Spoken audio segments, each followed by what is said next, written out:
مقصد بیان کیا کہ میں نے جن اور انس کو نہیں پیدا کیا مگر اپنی بندگی کے لیے.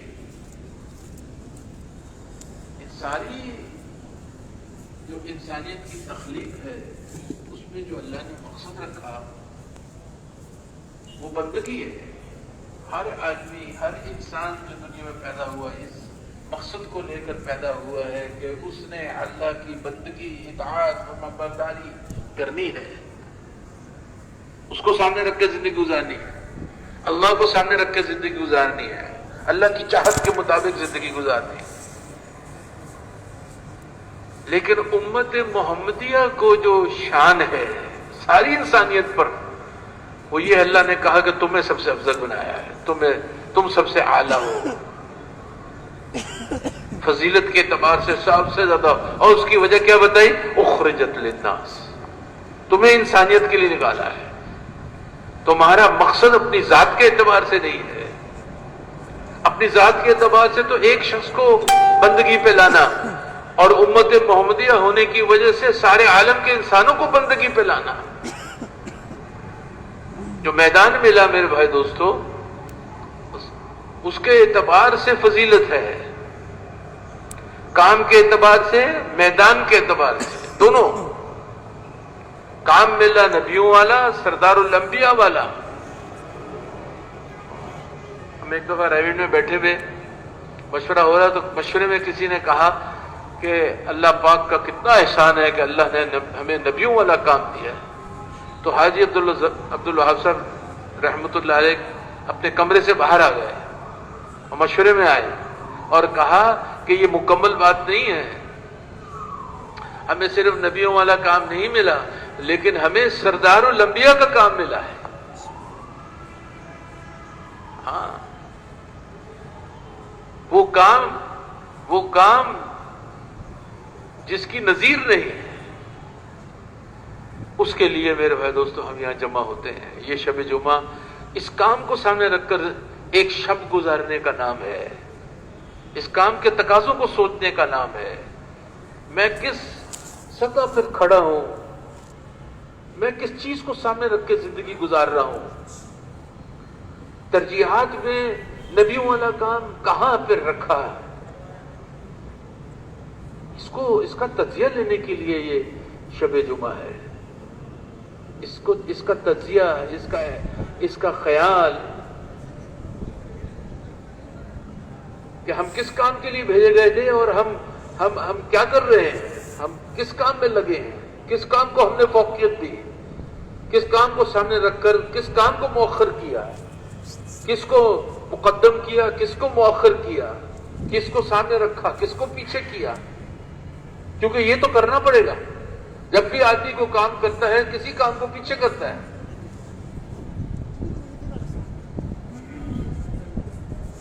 تو جس چیز کو سامنے رکھا ہے اپنا جو اسلام کا اصول ہے کہ اعلیٰ قربان نہیں ہوگا ادنا کے لیے, ادنا قربان ہوگا اعلیٰ کے لیے. تو یہ اتنا اعلیٰ کام حضور صلی اللہ علیہ وسلم والی مبارک محنت, وہ محنت جو ذریعہ بنے گی انسانی ہدایت کا,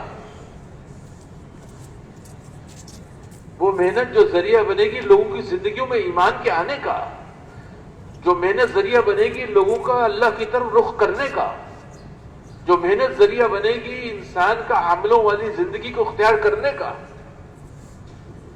ہاں میرے بھائی دوستو, سارے تو اس بات پر اتفاق رکھتے ہیں کہ ایمان بنانا سب سے ضروری ہے. سب سے کائنات میں جو قیمتی چیز ہے وہ ایمان ہے. خردل من الایمان فرمایا, ایمان کا رائی کے دانے کے برابر نہیں ایمان. دنیا اور دنیا میں جو کچھ بھی ہے اس سے 10 گنا زیادہ بڑی جنت دلوانے والا ہے. ایسی جنت اس کے بارے میں حضور صاحب فرما رہے ہیں, بڑھو اس جنت کی طرف جس کی عرض آسمان اور زمین کی جتنی ہے. صحابی کہتے ہیں یا رسول اللہ صلی اللہ علیہ وسلم, اور وہ متقیوں کے لیے بنائی ہے. تو صحابی نے کہا رسول اللہ کاش میں بھی ان میں ہوتا. آپ صلی اللہ علیہ وسلم فرمائے تو بھی ان میں ہے. تو کھجور کھانے تھے. کہا یہ کھجور کھانا بہت لمبی زندگی. یہ اب کھجور کا کھانے کا انتظار، بہت لمبی زندگی ہے. میدان میں اترے، شہید ہوئے. تو میرے بھائی دوستو، اس ایمان کا بنانا، وہ ایمان جو کائنات کی سب سے قیمتی چیز ہے، سب سے اہم چیز ہے، جس کا سب سے پہلے قبر میں جاتے ہی سوال ہے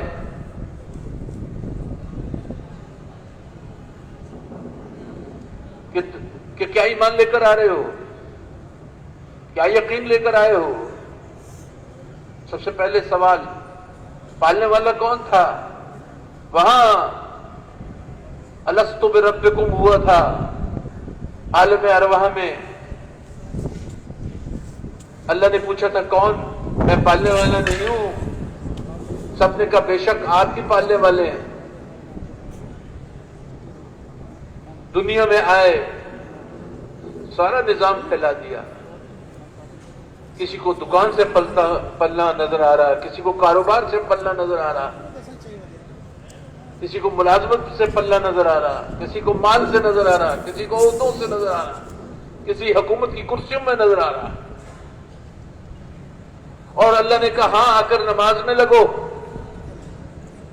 اور نماز کی شروع کر دی الحمدللہ رب العالمین، کہ جہانوں کا پالنے والا اللہ ہے. ہاں قیام میں یہ قرار کروایا، رکوع میں اقرار کرایا، سجدے میں اقرار کرایا، رب رب رب. رکوع میں سبحان ربی العظیم، سجدے میں سبحان ربی الاعلی، رب رب رب. اور قبر میں جاتے ہی من ربک، پالنے والا کون تھا؟ اسی بھائی دوستو، اس ایمان کا بنانا کتنا اہم ہوگا، جس پر کامیابی کا انحصار ہے. اور وہ ایمان بنانا میرے بھائی دوستو ایسی بات نہیں ہے. ایمان ایسے نہیں دل میں اتر جانے کا نام ہے. فتح مکہ کے بعد لوگ آئے اور کہا ہم ایمان لاتے ہیں. اللہ پاک کی وحی آئی کہ یہ باہر کے لوگ آ رہے ہیں کہ ہم ایمان لے آئے ہیں. قل لم تؤمنوا، ان کو کہو یہ ایمان نہیں ہے. یہ کیا ہے؟ یہ کہو کہ ہم مسلمان ہو گئے، اسلام میں داخل ہو گئے، کیونکہ ابھی تک یہ تمہارے بات جو تم کر رہے ہو تمہارے دلوں میں اتری نہیں ہے. دل میں اتر جانا ایمان ہے، ورنہ تو کلمۃ الایمان ہے. زبان پر ایمان کا بول ہے تو وہ کلمۃ الایمان ہے. دماغ میں اس کا علم ہے تو وہ علم الایمان ہے. کتابوں میں لکھا ہوا ہے تو وہ علم الایمان ہے. لیکن ایمان کی حقیقت وہ ہے، ایمان وہ ہے جو دل کے اندر اترتا ہے.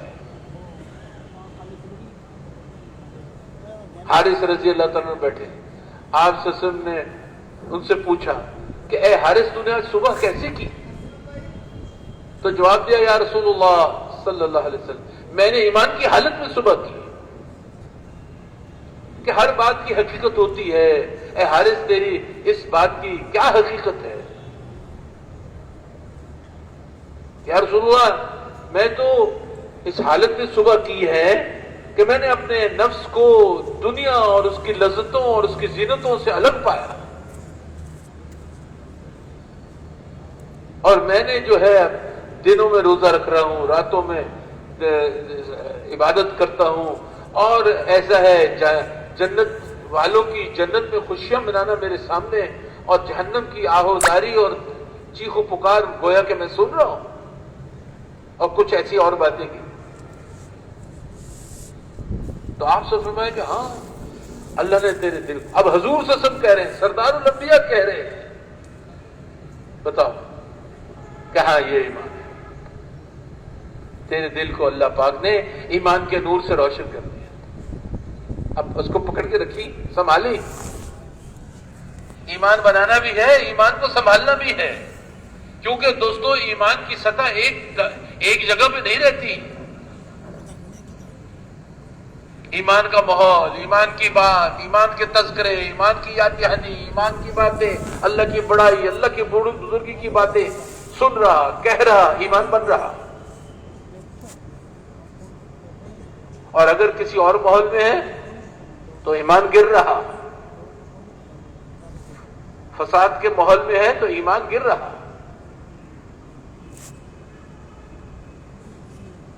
اس لیے میرے بھائی دوستوں بزرگوں، ایمان کا بنانا، اور ایمان بنے گا مشاہدے کے خلاف۔ کلمے کی جو دعوت ہے، لا الہ الا اللہ کی جو دعوت ہے، کیونکہ کلمے کی اپنی دعوت ہے، ایک ہے کلمے کی دعوت دینا ہے، ایک کلمے کے اندر دعوت ہے۔ یہ کلمہ دعوت دے رہا ہے کہ مخلوق کی نفی کر رہا ہے، اور ہمیں مشاہدے میں مخلوق سے ہوتا ہوا نظر آ رہا ہے، اور کلمہ اس کی نفی کرتا ہے۔ لا شروع ہی نفی سے ہے، اور فرمایا جس کو یہ نفی نہیں نصیب ہوئی، جس کے دل میں یہ نفی نہ آئی، مخلوق سے نہ ہونے کا یقین نہ بنا، اس کا اللہ سے ہونے کا یقین بھی نہیں بنے گا۔ جس نے سب سے کٹنا نہیں سیکھا، وہ ایک سے جڑنا نہیں سیکھے گا۔ نماز کس چیز کا نام ہے؟ نماز سب سے کٹ کر ایک سے جڑنے کا نام ہے۔ یہ مولانا فرماتے تھے کلمہ نماز جو ہے کلمے کی عملی مشق کا نام ہے، عملی مشق کا نام۔ یہ جو کہہ رہے ہو لا الہ الا اللہ، اللہ اکبر، ہاتھ اٹھائے اور سارے اللہ کے غیر کو پیچھے پھینک دیا اور اللہ کے سامنے جھک گیا، اللہ سے جڑ گیا۔ نماز سب سے کٹ کر اللہ سے جڑنے کا نام ہے، اس لیے اس کی ابتدا کامیابی کے لیے۔ اور مولانا فرماتے تھے کہ صرف نماز، اس مؤذن کی آواز پہ لبیک کہہ کر نماز کے لیے جانا تو ایک حکم پورا ہوا، دوسرا حکم اس یقین سے جانا کہ میں کامیاب ہو گیا، اس کیفیت سے جانا کہ کامیاب ہو گیا۔ بھائی صاحب فرمایا کرتے تھے نا، فجر کی نماز، وہ حدیث میں ہے کہ جس نے فجر کی نماز جماعت سے پڑھی وہ اللہ کی ذمہ داری میں آ گیا۔ تو فرماتے تھے کہ سلام پھیرا، سلام پھیرتے ہی اللہ کی ذمہ داری میں آ گیا، اللہ کی ذمہ داری میں آ گیا۔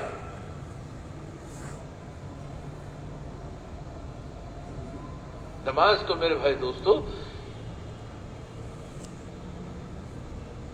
24 گھنٹے کی زندگی کو حکموں پہ لانے کے لیے ہے، 24 گھنٹے کی زندگی۔ اس لیے میرے بھائی دوست سب سے پہلے فرمایا کلمے کی محنت ہے۔ 11ویں سال میں جا کے نماز کی محنت شروع ہوئی، حکم آ گیا نماز کا۔ حضور صلی اللہ علیہ وسلم نے پہلے 10 سال دعوت کی محنت، ایمان کی محنت، ایمان کی بنیادیں ڈالی ہیں، اس لیے کہ اگر ایمان کی بنیاد مضبوط ہوگی تو اسلام کی عمارت مضبوط ہوگی، اور اگر ایمان کی بنیاد کمزور تو پھر اسلام کی عمارت کمزور۔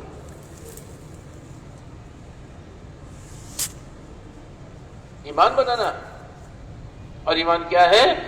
جیسے میں نے عرض کیا کہ مخلوق سے نہ ہونے کا یقین، نقشوں سے نہ ہونے کا یقین، تجارتوں سے نہ پلنے کا یقین۔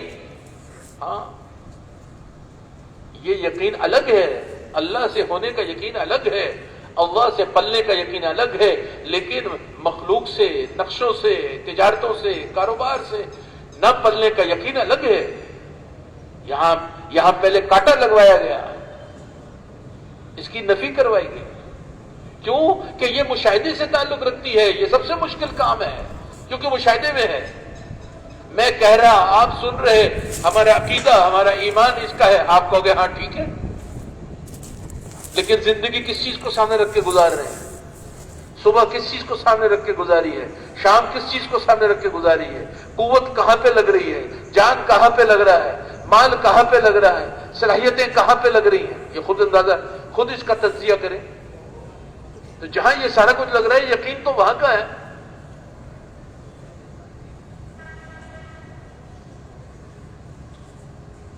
اس لیے یہ جو تبلیغ میں کہا جاتا ہے نا نکلو، اور سب سے جو زور ہوتا ہے وہ نقد نکلو، نقد نکلو، بیان ختم ہوگا، نقد نکلنے کا تقاضا رکھا جائے. نقد کیوں؟ اس لیے ایک ہے اسباب کی رعایت رکھ کر خروج کرنا، اللہ کے راستے میں نکلنا. یہ احکام میں جب احکام اس کے سامنے آئیں گے اس میں بھی یہ اپنے مال اور اسباب کی رعایت رکھے گا، یہاں پھنس جائے گا. بھئی میری بات سمجھ میں آ رہی ہے؟ گزارش کر رہا ہوں کہ ایک ہے تبلیغ کرنا اپنے نقشوں کی رعایت رکھ کر، ایک ہے تبلیغ کرنا اپنے دکان کاروبار کو سامنے رکھ کر. چلہ لگاؤں گا، یہ میرا یہ نظام بن گیا جی، ہاں میں آگے اور چلے گے، ساری ترتیب بن گئی. تو یہ خروج ہوگا، نفع ہوگا، ایمان بھی بنے گا، لیکن مطلوبہ ایمان نہیں بنے گا. مولانا یوسف رحمۃ اللہ فرماتے تھے مطلوبہ ایمان بنے گا مقابلے پر، مال اور اسباب اور نقشوں پہ جب زد پڑے گی.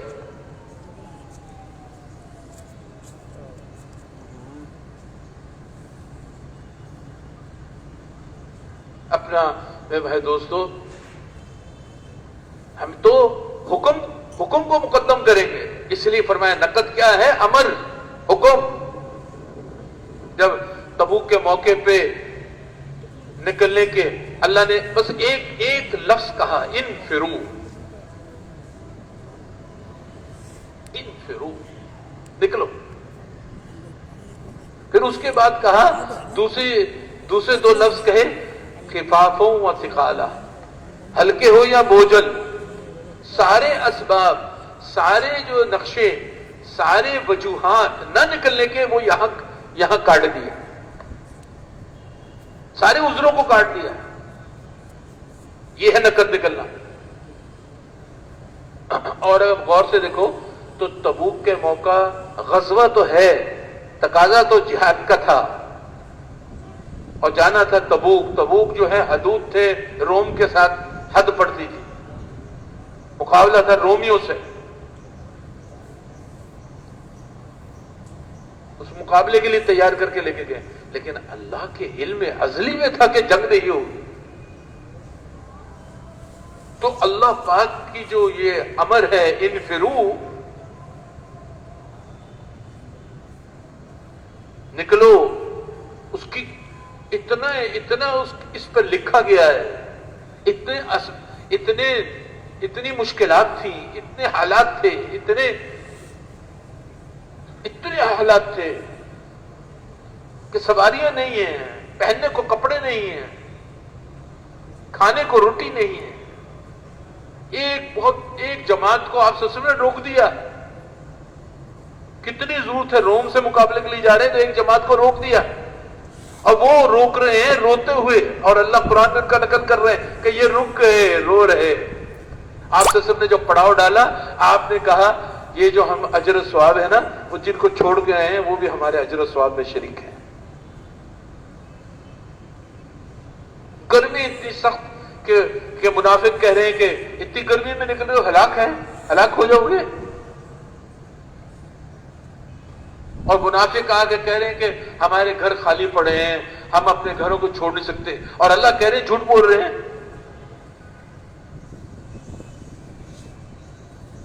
اور ایسے موقع پہ صحابہ تیار ہیں، سواریاں نہیں ہیں، گرمی اتنی شدید ہے، حالات اتنے سخت ہیں.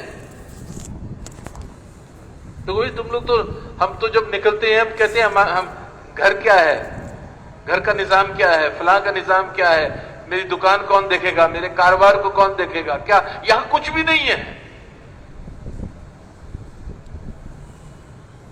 یہاں کچھ بھی نہیں ہے، یہاں تو صرف امر ہے سامنے. تو مولانا فرمایا کرتے تھے رزق کو چھوڑ کر رازق کی طرف چل دیے. فصلیں کھڑی ہوئی ہیں، اور 1 سال پہلے قحط ہوئی اور فصلیں تباہ ہو گئی، یہودیوں سے قرضے لیے ہوئے ہیں، اور آج سامنے فصلیں کھڑی ہیں. یہ نکلنے کا وقت ہے ہی نہیں، یہ تو نکلنے کا وقت نہیں ہے. تو تبوک اس سبق کا نام ہے. یہاں دکھایا کہ ایمان بنتا ہے.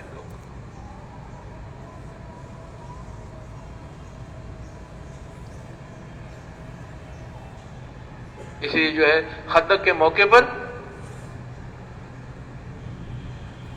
موقع پر ہلاکت ہی ہلاکت کے نقشے ہیں. 22 قبیلوں نے گھیرے میں لیا ہوا ہے, پورا مکہ آیا ہوا ہے. یہودیوں نے مخالفت, بنو قریظہ جیسے قبیلے جن سے معاہدہ ہوا تھا وہ بھی چڑھا ہے, سب چاروں طرف سے چڑھا ہے. اور صحابہ کا حال آپ فضائل اعمال میں پڑھتے ہوئے سوچو اس کو کہ حذیفہ رضی اللہ تعالیٰ کہہ رہے ہیں کہ جو چادر ہے نا وہ بھی میری نہیں, میری بیوی کی لے کر آیا ہوا تھا. بس کچھ بھی نہیں, پہننے کو کچھ نہیں, کھانے کو کچھ نہیں, بچے بھوک سے بلبلائے ہیں, رو رہے ہیں, نہ کھانے کو, نہ پینے کو, نہ پہننے کو, اور ہلاکت کے نقشے ہیں. میں دوستو ایمان کی باتیں کرنی بہت آسان ہے, اس لیے صحابہ کے ایمان کو کوئی نہیں پہنچ سکتا. جو کر گئے, دکھا گئے, عمل کر گئے.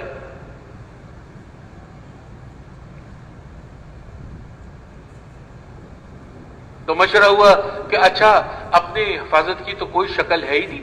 اب اندازہ کریں قسم پرسی کا حال کہ اپنی حفاظت کی کوئی شکل نہیں ہے. پر میں خندقیں کھودو, اتنی چوڑی ہو کہ گھوڑا اتر کے چڑھ نہ سکے, اتنی گہری ہو کہ گھوڑا اتر کے چڑھ نہ سکے, اتنی چوڑی ہو کہ گھوڑا چھلانگ مار کے پار نہ کر سکے. مدینہ سے لے کر مدینہ منورہ کے ارد گرد احد کے پہاڑ تک خندقیں کھودنی شروع کر دی. اور خندق کھودتے کھودتے چٹان آئی, ٹوٹ نہیں رہی.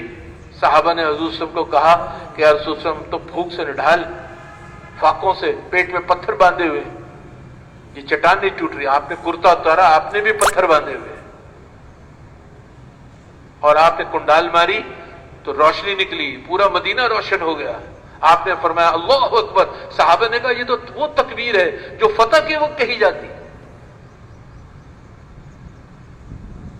آپ نے فرمایا کہ مجھے ایران کے محلات دکھا دیے گئے. آپ نے دوسری ماری اور پھر روشنی نکلی اور پھر پتھر ٹوٹا, چٹان میں دراڑ آئی تو آپ نے پھر فرمایا اللہ اکبر, ایسی روشنی نکلی. آپ نے فرمایا مجھے روم کے محلات دکھا دیے. پھر آپ نے تیسری ماری, اسی طرح سے پتھر ٹوٹا. آپ نے کہا مجھے یمن کے محلات دکھا دیے. صحابہ نے کہا یا رسول اللہ آپ دعا فرمائیں اللہ ہمیں یہ سب عطا کر دے. دیکھو کہاں نگاہیں ہیں, کیا حالات ہیں اور کہاں نگاہ ہے. تو آپ سے فرمایا کہ تمہیں یہ سب ملے گا, اور دعا فرمائی. اس پر صحابہ نے کہا کہ یہ بس اللہ اور اس کے رسول کا وعدہ ہوا ہے, سچا ہے اللہ اور اس کے رسول کا وعدہ. اور اللہ نے کہا وما زادہم الا ایمانا و تسلیما, اور ان کا ایمان تسلیم پر پہنچا ہوا ہے. حالات مشکل سے مشکل, آج ہم کیا کہتے ہیں میں دین پہ کیسے چلوں, حالات نہیں ہیں. میں حکم کیسے پورے کروں, حالات نہیں ہیں. حکم کا حالات سے تعلق نہیں ہے, حکم کا ایمان سے تعلق ہے. جتنا ایمان بنا ہے اس کے مطابق حالات وجود میں آئیں گے, اس کے مطابق حکم وجود میں آئے گا. حالات کو دیکھ کر چلنا. اور منافق وہاں اللہ پاک نے یہاں فرمایا کہ جو منافق تھے جن کے دلوں کے اندر مرض تھا, وہ کیا کہہ رہے ہیں, وہ یہ کیا کہہ رہے ہیں ہمارے ساتھ جو وعدہ ہو رہا ہے وہ غلط ہے, وہ ہمارے ساتھ دھوکہ ہو رہا ہے. ہلاکت کے نقشے ہیں, ہلاکت ہے سامنے, اور یہ خندق کے کھود رہے ہیں اور ساری دنیا کے فتح ہونے کی خوشخبری سنا رہے ہیں. اللہ نے کہا یہ نفاق کی مہر لگا دی. جو وعدوں پر یقین ہے وہ ایمان کی بنیاد ہے. اس لیے جو فضائل اعمال پڑھو, فضائل پہ جو وعدے ہیں ان کا یقین بنانا ہے. تبھی تو عملوں میں جان آئے گی, تبھی تو ایمان عملوں میں قوت آئے گی جب اس کا یقین ہوگا.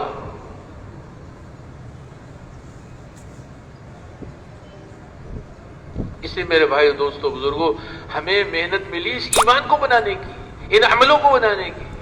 ایسی نماز بن جائے جو اللہ کے خزانوں سے لینے والی ہو. ہم جنوبی امریکہ سال کے لیے جا رہے تھے, تو جنوبی امریکہ میں ایک ملک نے صاف انکار کر دیا, ہمارے جو 3 ساتھی تھے اسباب دنیاوی اسباب کے اعتبار سے سب سے تکڑے، سب کا خیال تھا ان کو تو بڑی آسانی سے چیزیں مل جائیں گے، ان کی تو وہاں اس ملک میں تجارتیں ہیں، انہوں نے انکار کر دیا۔ دوسری دفعہ گئے پھر انکار کر دیا، تیسری دفعہ گئے انہوں نے کہا 7 مہینے کے بعد آنا۔ تو ہم سب بیٹھے، انہوں نے کہا اب کیا کریں؟ انہوں نے کہا وہی جو ہمیں پہلے کرنا جینا، تو کر تو رہے، صلاۃ حاجت تو پڑھ کے گئے۔ میں نے کہا پوچھا میں بھائی کتنی منٹوں کی صلاۃ حاجت تھی؟ 5 منٹ کی؟ اور یہ جو کاغذات سارے اکٹھے ہوئے، یہ جو فائلیں ساری اکٹھی ہوئی، ان پہ تو مہینے لگ گئے۔ تو یقین تو ان اسباب کا تھا، اور وہ سبب وہ نماز جس کے ساتھ اللہ کہہ رہے وَاسْتَعِينُوا بِالصَّبْرِ وَالصَّلَاةِ، مجھ سے مدد لو صبر سے، نماز سے۔ اللہ کہہ رہے اپنی مدد کہہ رہے میری مدد لے لو نماز سے۔ تو وہ نماز کیسی ہے؟ اس نماز کے اس سبب کو ہم نے کس مضبوطی اس کے ساتھ ادا کیا؟ تو پھر ساتھیوں نے 1 گھنٹے سے زیادہ کی صلاۃ حاجت پڑھی، اور پھر اللہ کی مدد ہے، پھر دروازے کھول گئے۔ 3 دن میں اللہ پاک نے ویزے دلائے۔ تو بھائیوں، دوستوں، بزرگوں، ہم نے ابھی بھی یہ جماعتوں میں نکل کر نماز کی جو مشق ہے، اعمال کی جو مشق ہے، یہ تعلیم کرائی جاتی ہے، یہ مشق کرائی جاتی ہے، تاکہ یہ یقین بن جائے کہ عملوں سے زندگی بنتی ہے، مال اور اسباب سے زندگی نہیں بنتی، عمل سے بنتی ہے، حکموں سے بنتی ہے، تاکہ کچھ بھی ہو جائے حکم نہ چھوٹے۔ اس لیے یہ رمضان کا مہینہ اس لیے آیا ہے، اس پر لانے کے لیے پورے سال کو رمضان کا مہینہ ایسے گزارو کہ پورے سال پہ حکموں کے سامنے رکھ کے زندگی گزارنے والے بنو، تاکہ تقوی وجود میں آئے۔ تقوی کیا ہے؟ نافرمانیوں سے بچنا تقوی ہے، عمل سے بھی اونچی چیز تقوی ہے، بچنا کرنے سے بھی زیادہ بڑا عمل اللہ کی نافرمانی سے بچنا ہے، یہ سب سے بڑا عمل ہے۔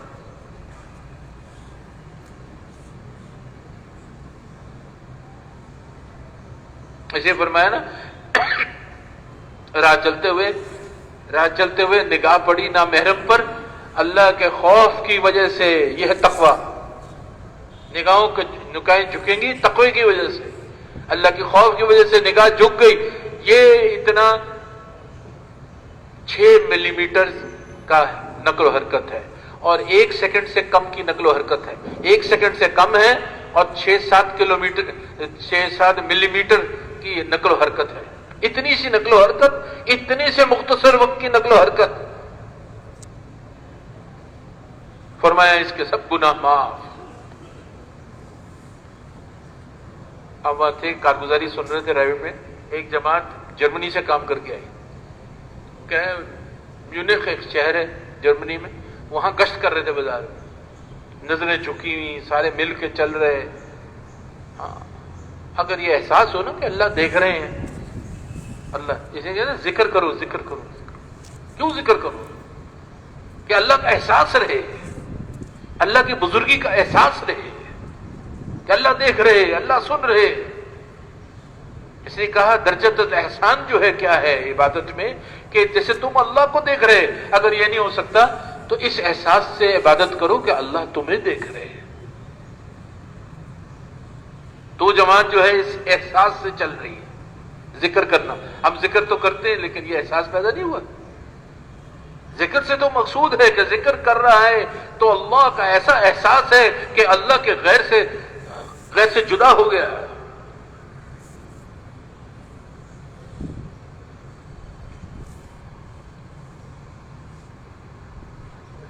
جماعتیں چل رہی ہیں، سبحان اللہ والحمدللہ ولا الہ الا اللہ اللہ اکبر۔ حضور صلی اللہ علیہ وسلم کے گزر عبداللہ ابن رواحہ پر ہوا رضی اللہ تعالیٰ، بیان کر رہے تھے۔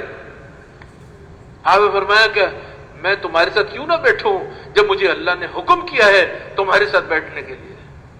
تم جانتے ہو، فرمایا تم جانتے ہو جب تم سبحان اللہ کہتے ہو تو تمہارے ارد گرد فرشتے بھی سبحان اللہ کہتے ہیں، جب تم الحمدللہ کہتے ہو تمہارے ارد گرد فرشتے بھی الحمدللہ کہتے ہیں، جب تم اللہ اکبر کہتے ہو تو تمہارے ساتھ جو فرشتے بیٹھے ہیں وہ بھی اللہ اکبر کہتے ہیں، اور جب وہ اللہ کی بارگاہ میں جاتے ہیں اور وہ اللہ کے حضور آ کے کہتے ہیں اللہ ہم ایسی مجلس سے اٹھ کے آ رہے ہیں جو وہ سبحان اللہ کہتے تھے ہم بھی سبحان اللہ کہتے تھے، وہ الحمدللہ کہتے تھے ہم بھی الحمدللہ کہتے تھے، وہ اللہ اکبر کہتے تھے ہم بھی اللہ اکبر کہتے تھے۔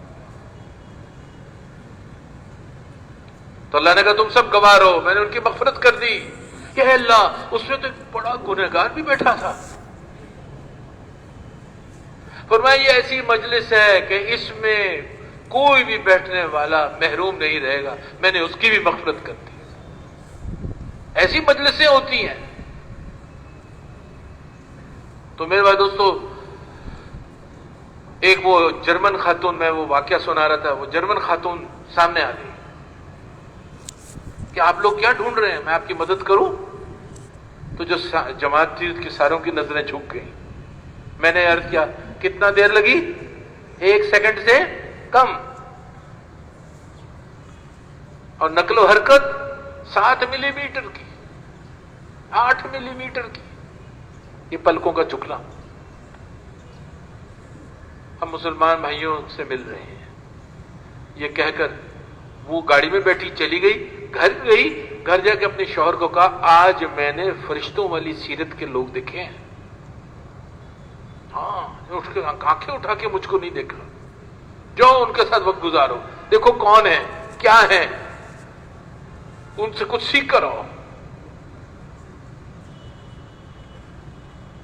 وہ آدمی آیا اور وہ 3 دن آتا رہا، جاتا رہا، آتا رہا، جاتا رہا، کلمہ پڑھا، بیوی نے کلمہ پڑھا، مسلمان ہوئی، اور پھر ہمارے یہاں آ کے انہوں نے مستورات کی جماعت جو وہاں میونخ سے آئی تو اس کے ساتھ آئے وقت لگانے کے لیے۔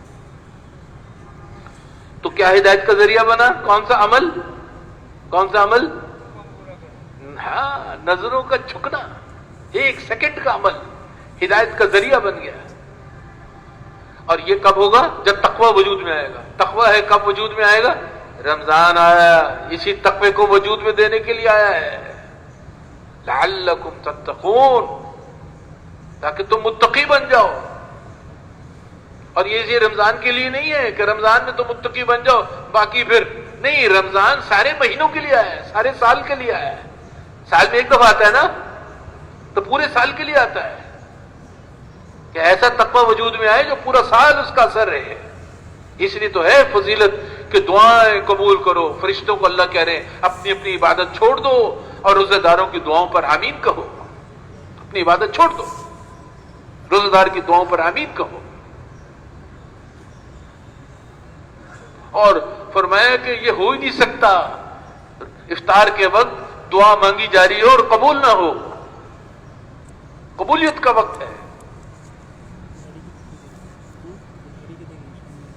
اور اللہ نے کہا اچھا بڑھا دو، نفلوں کا ثواب جو ہے وہ فرض کے برابر کر دو، اور فرض کا ثواب 70 گنا کر دو۔ یہ اللہ کا کرم کا مہینہ ہے، اللہ کی رحمت کا مہینہ ہے، اللہ کی مغفرت کا مہینہ ہے، جہاں جہنم سے خلاصی کا مہینہ۔ تو میرے بھائی دوستو، دین تو سیکھنا پڑے گا۔ جس چیز کو آدمی جہاں کا یقین ہوتا ہے اس کو سیکھتا ہے، اس کو بڑی اہمیت سے سیکھتا ہے۔ جراح جو ہے دل کا آپریشن کرنا ہے، کتنا سیکھے گا، کتنی کتابیں پڑھے گا، کتنی مشق کرے گا، پھر جا کے ہاتھ لگائے گا، کتنا سیکھے گا۔ اللہ پاک نے اس امت کو نبیوں والی محنت دی، نبیوں والا کام دیا، نبیوں والا مقصد دیا، دین سیکھنے کے لیے۔ دین سیکھے یہ امت، دین کو لے کے چلے گی، دین کو سیکھے گی۔ فرمایا سیکھنے کے لیے جو نکلتا ہے اس کے لیے فرشتے، اللہ کی مخلوق، زمین کی مخلوق، آسمانوں کی مخلوق اور دریاؤں کی مخلوق اس کے لیے دعائیں مغفرت کرتی ہے جو دین سیکھنے نکلتا ہے۔ اخلاق سکھائے گئے، ایسے اخلاق کہ یہ امت محمدیہ ہے، یہ امت محمدیہ ہے، نبیوں والا کام کرے گی۔ اللہ کہہ رہے ہیں کہ دیکھو نیکی اور بدی برابر نہیں ہو سکتی، تمہارے ساتھ کوئی برائی کرے تو تم اس کے ساتھ بھلائی کرو۔ اوہو، یہ امت کو تبلیغ کا کام ملا، یہ امت کا نبیوں والا کام ملا، دل جیتنے کا کام ملا۔ کیسے تبلیغ کا کام کریں گے؟ دل جیتنا پڑے گا، محبت کرنی پڑے گی۔ اللہ کے حبیب صلی اللہ علیہ وسلم نے ساری انسانیت کا دل جیت لیا، کفار کا پتھر جیسے دلوں کو جو ہے پگھل گئے،